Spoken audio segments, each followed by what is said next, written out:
So what's going on guys, Kate is here and welcome back to a brand new video. For today I will show you the top 4 best tank builds for PvP and PvE in New World. So for each and every single build I will explain what attributes, weapon masteries and even weapon and gear perks you want to have. Then what gems and specific gear you want to use to get out your stats as much damage and defensives as possible. Then as well I will show you the best gameplay of me using different weapons so you would know which abilities you want to use first on your enemies and much more. So if all this sounds interesting to you, then let's get right into it.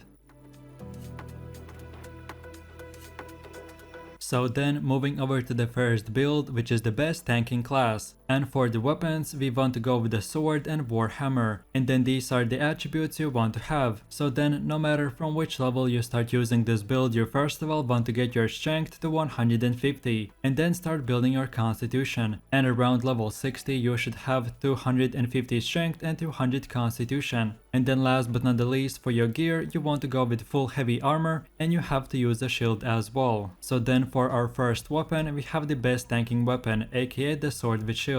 And then these are the weapon masteries you want to have. So first things first, right off from the start you want to unlock both these two abilities called the shield rush and shield bash, and then get these 3 perks. Then afterwards get the last third ability called the defiant stance, and then get the next perk to him as well. And now let's move over to the other side and unlock both these 2 perks, and that's it. Now from this moment you can spend your points in whatever order you like. Okay, and now let's move over to the second weapon, which is the warhammer, and these are the weapon masteries you want to have. So first of all you want to unlock this one perk and then both these 2 abilities called the shockwave and then path of destiny, and then get these 4 perks. Then from here let's take a closer look at the other side and get these 2 perks, and then unlock the last third ability called the wrecking ball, and then get these 2 perks, and that's it. Now from this moment you can spend your points in whatever order you want. Okay, so now let's go over to the gameplay where I'll show you the best way to play this build. So then for the first weapon we have the sword, and the first Q spell is called the shield rush, and the spell makes your character run very fast for 5 meters, and if you hit the target while running he will get knocked back. Then the second ability is called the shield bash, and when you use it it will deal a bit of damage and stun your enemies in front of you for 3 seconds. And by the way, this ability is the longest stun in the game, and if you're using the taunt gem for PvE, then this ability activates the taunt passive as well, which will make all the mobs that you hit aggro on you instead of your teammates. And then the third ability is called the defiant stance, which you can activate, and for the next 8 seconds your resistance is increased. Or again, if you're using the taunt gem you can activate the spell and increase your threat level, which will make all the mobs target you for the second time. And as a tank this is mainly what you want to keep on doing. So then moving over to the second weapon, which is the warhammer, and the first Q spell is called the wrecking ball, which when using makes your character strike down the ground with warhammer, dealing 130% damage and flattening your target in 1.5 meter range. Then the second ability is called the shockwave, and when using the spell it will give us the ability to slam down the hammer and create a small earthquake, and all targets standing in it will get stunned for 2 seconds. And lastly we have the F ability called the path of destiny, which creates a huge electric wave, and all enemies standing in this path will be taking bunch of damage. So the way you want to use this build for PvP or for PvE is to first of all remember your main job as a tank, which of course is to keep all the enemy attention on you, which you can do by first of all activating the shield bash ability, and in the next few seconds try to hit as many mobs as you can. Or in PvP you mainly use this ability to stun the target for 3 whole seconds. Then when that ability effect has run out, use your defiant stance, and this time all the enemies in 8 meter range will automatically aggro on you. Or in PvP use this ability when the enemy players are constantly doing damage to you. So for that time you mainly want to use that shield mechanic and keep on blocking the incoming damage. And then lastly, if you ever see a healer or other DPS players in trouble, or if he gets overwhelmed by mobs or players, then use the shield rush ability and knock back the target. Then after that is done we can now switch to the warhammer, and this weapon's main objective is to deal damage, stun your enemies and flatten the target. So while your most important tanking skills are on cooldown you want to use the warhammer, and on grouped up enemies use the shockwave and then path of destiny, and this will stun and do AoE damage. And then lastly use the wrecking ball and flatten your target. Depending on the circumstances you may need to change up your playstyle, but by far this is one of the best tanking builds in the game, and like I've said, same principle works in PvP PvP and PvE. The only big difference is that instead of holding aggro, you use the same abilities in the same order on the enemy players. And then as well, you mainly want to tank and block the damage with the sword and shield, and then to stun and deal damage, switch to the warhammer, and that's about it. So now for my last and final conclusions for this build. The sword and warhammer weapon combination right now is super strong in expeditions and in general for PvP, because you can survive multiple enemies, and with the spells we have selected you can easily hold aggro and tank all the incoming damage, and then on top of all this, on the side you can do even AoE damage. So then lastly, for our gem choice for the sword and warhammer in PvP, you want to use the Malachite gem, and then for only PvE use the Carnelian gem, and then for all of your gear, amulets, rings and everything else, use the Enix gems. And then lastly, to find out the best weapon and gear perks, watch this video, which is titled "Which weapon and gear perks are the best for your build?" You can find the link in this video's description or scroll through my channel, and in that video I will specifically explain how perks work and which ones are the best for your specific gear / weapons and much more. So in a quick summary, if you're looking for one of the best tank builds for PvP and PvE, then try this one out and don't forget to have fun.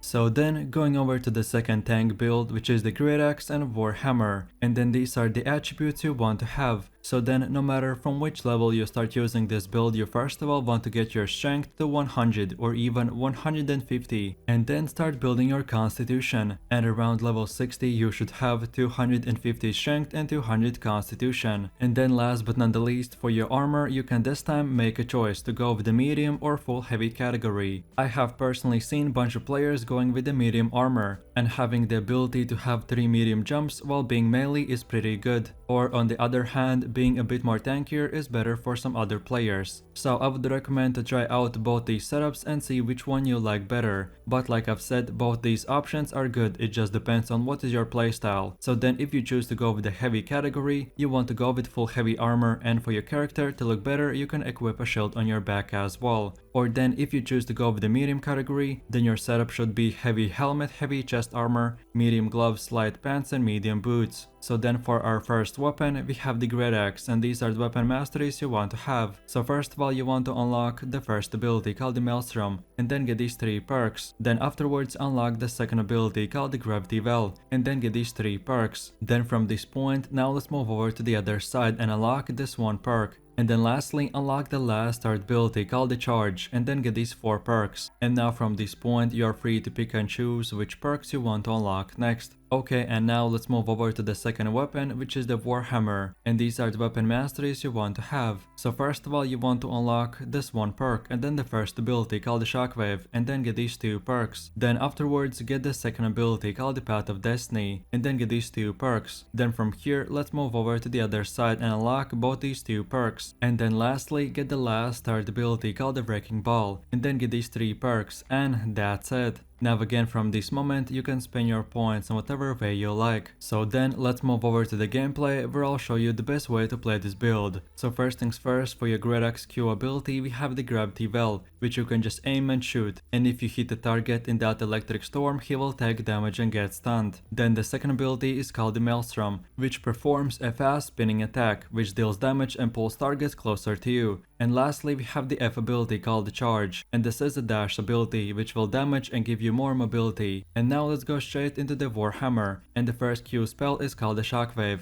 and when using this spell it will give us the ability to slam down the hammer, and all players standing in it will get stunned for 2 seconds. Then for the second ability we have the Path of Destiny, which creates a huge electric wave, and all enemies standing in this path will be taking damage in AoE range. And then lastly we have the F ability called the Wrecking Ball, and which when using strikes down the ground with your Warhammer, dealing additional damage and flattening your target. So the way you want to attack an enemy is by first of all using the Great Axe and then activating the Gravity Well, which will stun your target, and then follow that up with the Maelstrom ability, which will do damage and pull your target closer to you. Then at this point switch to the Warhammer and use the Shockwave and then Path of Destiny. And then lastly, when all the other spells are on cooldown, hit the enemy with the Wrecking Ball and flatten your target. And then from this point, switch back to the great axe and keep on using the heavy attacks, and if you ever need to use the blocking system, then do that as well. And then lastly, I always save my charge ability to run away from the enemy or to catch him, so save it for later, and don't forget to use your medium or heavy jumps to escape enemy abilities, and that's about it. Like you can see with this build, there is no one best way to use your spells. The most important thing is to know what each ability does, and with time and practice you will know what to do. And then of course don't forget all the same principles and tips and tricks that I explained for the first build. So now for my last and final conclusions. This great axe and warhammer weapon combination is very good because you can still survive for very long, but at the same time deal bunch of damage. So then last but not the least, for the warhammer and great axe for PvP, you want to use the opal gem, and then for PvE, if you want to be a tank, then use the carnelian gem. But as well, if there are 2 tanks in your group at any time, you can become a DPS as well. And then lastly, for all of your gear, rings, amulets and everything else, get the Enix gems. And then again, like I explained in the first build, to find out the best weapon in gear perks, watch this video, which I will put in this video's description, or just scroll through my channel. And in that specific guide, I will explain how perks work and which ones are the best for your specific gear and weapons and much more. So if you're looking for a very powerful tank / melee bruiser build that is used by the best players and is very good for all the activities PvP or PvE related, then this is the best weapon combination for you, so enjoy! So then moving over to the third build, and for your weapons we go with the sword and hatchet, and these are the attributes you want to have. So then like you can see, you always want to split all of your attribute points to have. So divide 50% into strength and 50 in constitution, and around level 60 you should have 250 strength and 200 constitution. And lastly, for your gear you again want to go with full heavy armor, and this time you have to use a shield as well. So then for our first weapon we have the sword with shield, and these are the weapon masteries you want to have. So first things first, right off from the start you want to unlock this one perk, and then both these 2 abilities called the Shield Bash and Defiant Stance, and then get these 4 perks. Then afterwards let's move over to the other side and unlock this one perk, and then the last third ability, which is called the Reverse Stab, and then get these 3 perks, and that's it. Now from this moment you can spend your points in whatever order you like. And then going over to the second weapon, which is the hatchet, and at the start you want to unlock the first ability called the Berserk, and then get these 3 perks. Then afterwards get the second ability called the Raging Torrent, and then get these 2 perks as well. And now from here let's move over to the other side and unlock the last third ability called the Rendering Throw, and then get these 2 perks, and that's it. Now again from this point and onwards you're free to spend your points in whatever way you like. Okay, so now let's go over to the gameplay, where I'll show you the best way to play this build. And as we already have covered the sword weapon in the previous build, so I will just skip the same 2 abilities that are the same, and we will only take a quick look at the last third ability called the Reverse Stab. And this ability makes your target do 175% damage, and as we have selected the Tactician perk, not only we will do a lot of damage, but as well with a successful hit, all of your cooldowns will be reduced by 25%. So then moving over to the second weapon, which is the hatchet, and the first Q spell is called Berserk, which after activating makes your character enter Berserk mode, which increases your damage and movement speed by 20% each. Then every 4 seconds you get health back, which can be up to 30% of all of your maximum health. And then as well the Berserk mode itself removes any stun or slow that the enemy has applied to you. Then the second R ability is called the Raging Torrent, that performs 4 normal fast attacks. And then lastly the third ability is called the Rendering Throw, which when using makes your character throw the hatchet dealing damage and applying a rend effect, which reduces the enemy's damage absorption by 10% for 10 seconds. And lastly, when you hold the right mouse button you'll be able to throw an axe, and as you always block all the damage with the sword and shield, so this hatchet throwing ability comes in very handy. So then moving over to the combat playstyle, and first of all I would suggest to as the tank, no matter if in PvP or PvE, from distance always use your hatchet, and with the left click keep on throwing your axe at the enemy, or in PvE this is a great way to aggro mobs on you from very far distances. So then when the enemy comes close to you, switch to the sword and first of all stun the enemy by using the Shield Bash ability, and then right after use the Reverse Stab. Then from here most likely the mobs in PvE or the player in PvP will now try to do all the damage. So your next goal is to survive, so you can activate the Defiant Stance and keep on using the blocking mechanic. Then after that ability has run out, switch to the hatchet and activate Berserk mode, which will give you speed, healing and damage increase. And on top of all this, for PvE, this is another taunt ability that will make all the mobs aggro on you. So just keep on using the auto attacks and the R ability whenever it gets off cooldown. And then lastly, on only specific bosses in PvE or in PvP for specific targets, use the rendering throw ability. And that's about it. So then for my last and final conclusions. The sword and hatchet weapon combination is definitely in the top 3 best tanking builds in the game. And if you're thinking about playing this build, then the damage, self-healing and buff/debuffs that you will get or do to the enemy will be very nice for PvP and PvE. So then lastly, for our gem choice for the sword and hatchet, you want to use the Opal gem for PvP, and then specifically for PvE, use the Carnelian Taunt gem. And then for all of your gear, amulets, rings and everything else, use the Enix gems. And then on top of all this, to find out the best weapon and gear perks, watch this video which is titled "Which weapon and gear perks are the best for your build?" You can find this video's link in description or scroll through my channel. So what are you waiting for? Try this build out and don't forget to have fun. So I really do appreciate everyone for watching guys, and I hope you enjoyed it. If you have any suggestions, feedback or other good tank builds that you would like to see in the next video, then feel free to leave your comments in the comment section down below. And while you're doing that, please click like, subscribe and enable that notification bell, so this way you could support the channel and you wouldn't miss any more amazing content from me. With all this said, you have an amazing day and I'll catch you in my next video. So take it easy, peace.